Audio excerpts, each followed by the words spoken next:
Coaching ఇన్స్టిట్యూషన్లో coaching తీసుకుంటూ ఉంటారు, గంటల తరబడి లెక్చర్లు వింటూ ఉంటారు.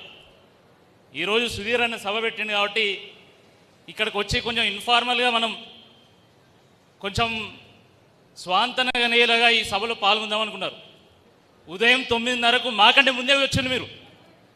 ఇప్పుడు 1 అవుతున్నది. పాపం అలసిపోయి ఉన్నారు, అంతేనా? అలసిపోయారా లేదా? Very good, very good. జై తెలంగాణ, జై తెలంగాణ. మిత్రులారా, మన తెలంగాణ ప్రజలకు అన్నిటికంటే పెద్ద పండుగ ఏ పండుగ? జూన్ 2వ తేదీ తెలంగాణ ఆవిర్భావ దినోత్సవం.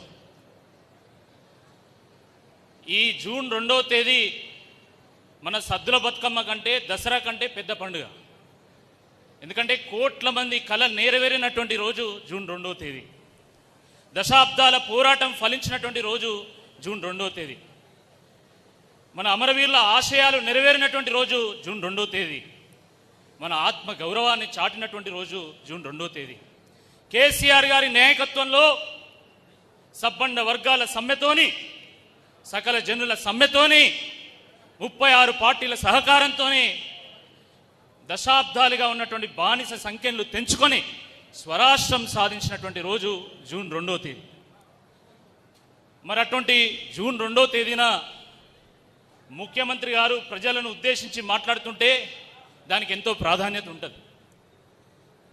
ఎందుకంటే ఈ రాష్ట్రంలో ఉన్నటువంటి సకల జనులు, ఉద్యోగస్తులు కావచ్చు, రైతులు కావచ్చు, మహిళలు కావచ్చు, విద్యార్థులు కావచ్చు, మా కోసం ఏదైనా ఒక ప్రకటన చేస్తారు కావచ్చు, మాకు స్వాంతన చేకూర్చేటువంటి ఏదైనా ఒక మాట చెప్తారు కావచ్చు అని చెప్పేసి ఎంతో ఆశతోని, ఆసక్తితోని ముఖ్యమంత్రి గారి ప్రసంగం వింటారు. అట్లనే జూన్ 2వ తేదీ రాగానే మన దిల్సుఖ్ నగర్లో, మన అశోక్ నగర్లో తెలంగాణ రాష్ట్ర వ్యాప్తంగా ఉన్నటువంటి నిరుద్యోగ యువత, ఈ రాష్ట్ర ముఖ్యమంత్రి ఏదైనా మన గురించి ఒక మంచి మాట చెప్తాడు కావచ్చు, నోటిఫికేషన్ల గురించి ప్రస్తావిస్తాడు కావచ్చు అని చెప్పేసి అందరూ కూడా ఆశతో ఎదురు చూసింది. అవునా కాదు? కానీ దురదృష్టకరమైనటువంటి విషయం ఏంటంటే ఏ నోటిఫికేషన్ గురించి ప్రస్తావన లేదు, ఏ ఉద్యోగం గురించి మాటలు లేవు. పైగా మా అధ్యక్షులు కేటీఆర్ గారి ముందే, కార్యనిర్వాహక అధ్యక్షులు కేటీఆర్ గారి ముందే ఒక మాట ఇచ్చిన, నేను గెలిచినా ఓడినా ఈ నిరుద్యోగుల వెంబడి ఉంటా, వాళ్ళ కోసం పోరాటం చేస్తా అని చెప్పడం జరిగింది. ఎన్నికల్లో ఓడిపోయినా నేను బాధపడలే. మా రామన్న చెప్పిండు, ఓటమితోని గెలుపుతోని మనకు సంబంధం లేదు, బీఆర్ఎస్ పార్టీగా తెలంగాణకు రక్షణ కవచంగా మనం నిలవాలి. కాబట్టి జియో 46 విషయంలో ఎంత దూరమైనా పోరాడతాం, ఎంత దూరమైనా వెళ్తామని చెప్పేసి ఆ నిరుద్యోగులకు చెప్పు అని ఆ రోజు హైకోర్టులో కేసు ఓడిపోయినప్పుడు మోకాళ్ళ మీద నిలబడి ఇక్కడ ఉన్నటువంటి మిత్రులు ఏడుస్తూ ఉంటే కేటీఆర్ గారు మాట్లాడి, మేమున్నాం నీకు తోడుగా, మా రాకేష్ ఉంటాడు మీకు తోడుగా, వెళ్ళండి సుప్రీంకోర్టు మెట్లు తట్టండి, తలుపు తట్టండి, ఖచ్చితంగా పోరాటం చేస్తామంటే ఆ రోజు నుండి ఈ రోజు వరకు జియో 46 అభ్యర్థులకు అండదండగా నిలిచినటువంటి పార్టీ బీఆర్ఎస్ పార్టీ అని చెప్పి ఈ సందర్భంగా నేను మనవి చేస్తా ఉన్నాను. కేవలం ఇదే కాదు, ఆ మధ్యలో జలవిహార్లో 7-8 వేల మందితోని ఆ రోజు నిరుద్యోగ బాకీ కార్డు ప్రోగ్రాం పెడితే కూడా వేల మంది వచ్చిండు. హరీష్ అన్నకు చెప్పుకున్నారు వాళ్ళ బాధ. హరీష్ అన్న చెప్పిండు, 100కు 100% ఈ తెలంగాణ బిడ్డలను కాపాడుకునేటువంటి బాధ్యత మాది అని చెప్పి సందర్భంగా చెప్పడం జరిగింది. ఒకవైపు బీఆర్ఎస్ ఏమో 19,000, డిఎస్సి 25,000, గ్రూప్ 1 500, గ్రూప్ 2 2,000, గ్రూప్ 3 3,000. ఇన్ని ఖాళీలు ఉంటే మీ ఆర్థిక శాఖ 3,800 మందికి ఎందుకు అనుమతి ఇచ్చింది అంటే, పాపం కాంట్రాక్టులు ఇస్తేనేమో వాళ్ళకి 30% కమిషన్ వస్తుంది. నోటిఫికేషన్లకు ఆర్థిక శాఖ అనుమతిస్తే కమిషన్లు రావు కావచ్చు. అందుకనే వాళ్ళు ఆర్థిక శాఖ అనుమతి ఇస్తలేదని చెప్పేసి ఆయన డైరెక్ట్గానో ఇండైరెక్ట్గానో చెప్పిండు. అంటే కమిషన్లు లేనిది కాంగ్రెస్ పార్టీ ఏం చేయదు. కాంగ్రెస్ అంటేనే కరప్షను, కాంగ్రెస్ అంటేనే కమిషన్లు. మరి అటువంటి కాంగ్రెస్ పార్టీకి నిజంగా కమిషన్లే కావాలంటే ఈ దిల్సుఖ్ నగర్లో, అశోక్ నగర్లో 2 చోట్ల కలిపి 5-6 లక్షల మంది నిరుద్యోగులు ఉంటారా? ఒకరోజు భిక్షాటన కార్యక్రమాన్ని పెట్టండి. మీరు భిక్షాటన కార్యక్రమాన్ని పెట్టండి. బిచ్చమెత్తైనా సరే సుధీర్ అన్న నేను కూడా వస్తాం. బిచ్చమెత్తైనా సరే మీ కమిషన్ ఇస్తాం 30%. ఇవ్వండి నోటిఫికేషన్. ఎందుకు ఇవ్వాలి నోటిఫికేషన్ అని అడుగుతున్నాం. ఈ నిరుద్యోగులు ఒక పూట తింటూ ఒక పూట పస్తులుంటూ నానా ఇబ్బందులు పడతా ఉంటే ఈరోజు ఉప ముఖ్యమంత్రి ఆయన తాగే లీటర్ బాటిల్ ఎంతనో తెలుసా? వాటర్ బాటిల్ ఎంతో తెలుసా? అక్షరాల 3,500 రూపాయలు. బట్టి విక్రమార్క గారు తాగేటువంటి litre water bottle. Revanth Reddy గారు వేసుకునేటువంటి టీషర్టు, ఆయన చెప్పులు, ఆయన బూట్లు, ఆయన దాని విలువ ఎంతో తెలుసా? చెప్పవశం కాదు. బట్టి విక్రమార్క గారు వాడేటువంటి 1 లీటర్ వాటర్ బాటిల్తోని ఈ నిరుద్యోగుల ఒక నెల రోజుల హాస్టల్ ఫీజు వెళ్తుంది. రేవంత్ రెడ్డి గారు వేసుకునేటువంటి టీషర్ట్తోని మరి ఇక్కడ ఉన్నటువంటి నిరుద్యోగి సంవత్సరం అంతా కూడా కోచింగ్ పోవచ్చు.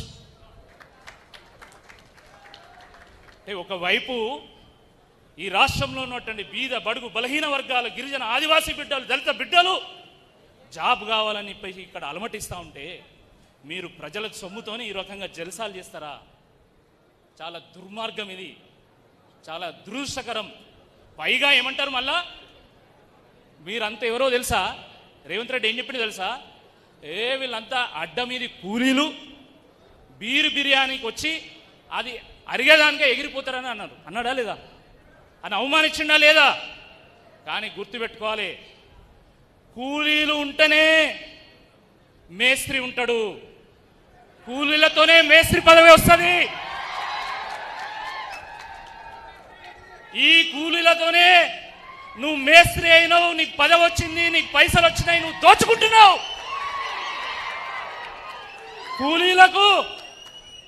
కూలీలకు కట్టడం తెలుసు, మీ కాంగ్రెస్ కోటను కూర్చోడం కూడా తెలుసు అని చెప్పి ఈ సందర్భంగా హెచ్చరిస్తున్నా.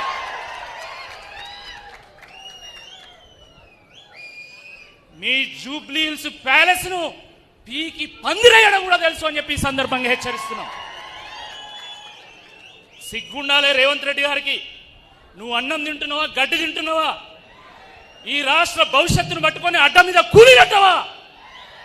ఈ నిరుద్యోగులు కన్నెర చేస్తే మీ కాంగ్రెస్ పార్టీ మళ్ళా 25 ఏళ్ళు కనబడకుండా పోతుందని చెప్పి హెచ్చరిస్తా ఉన్నాం. ఏం తమాషా చేస్తున్నావా నువ్వు? ఈ తెలంగాణ బిడ్డలను అవమానిస్తావా? ఈ బిడ్డలు పోరాటం చేస్తేనే తెలంగాణ జెండా ఎగిరిందనేటువంటి వాస్తవాన్ని మర్చిపోయినావా అని చెప్పి ఈ సందర్భంగా రేవంత్ రెడ్డి గారిని ప్రశ్నిస్తా ఉన్నాం.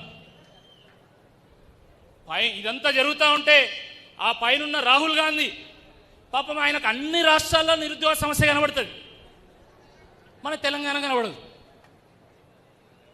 అయిపోయింది, బంద్ చేయాలని మరి మాట్లాడదాం. ఒక్కటే 2 మినిట్స్లో ముగిస్తా.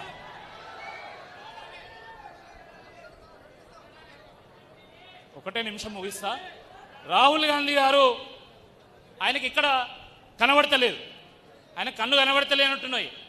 కేసీఆర్ గారు ఇచ్చినటువంటి ఉచిత కంటి వెలుగు ఈ అద్దాలు పంపించాలి మనం. ఆయనకి పంపిస్తే కానీ ఆయనకు కళ్ళు కనబడేటట్టు లేవు. ఇదే రేవంత్ రెడ్డి గారు, ఇదే మన రాహుల్ గాంధీ గారు ఆ రోజు అశోక్ నగర్కి వచ్చి ఎన్ని మాటలు చెప్పిండ్రు.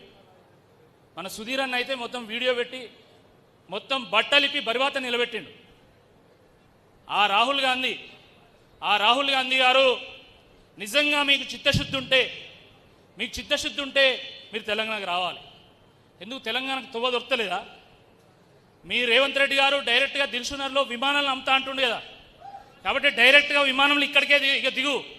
ఈ నుంచి మంది మార్బలంతోని, భద్రతా సిబ్బందితోని అశోక్ నగర్ దాకా గాడిద మీద ఎక్కించి ఊరేగించి సన్మానం చేస్తామని చెప్పి ఈ సందర్భంగా హెచ్చరిస్తా ఉన్నాం.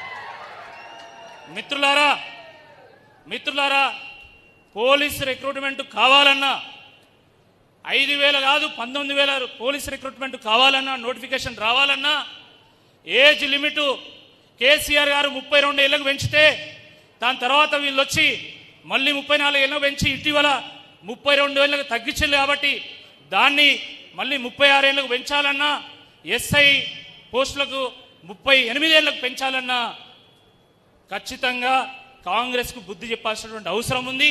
మీరు పోరాటం చేయండి. ఫారెస్ట్ బీట్ ఆఫీసర్ కూడా 34 సంవత్సరాలు పెంచారు. ఫారెస్ట్ బీట్ ఆఫీసర్ 34 పెంచాలని చెప్తుడు. మీరందరూ పోరాటం చేయండి. సుధీర్ అన్న కావచ్చు, మీ అందరం కూడా మీ వెంట నడుస్తాం, మీకు వెన్నంటే ఉంటామని చెప్పి ఈ సందర్భంగా నేను మనం చేస్తా ఉన్నాను.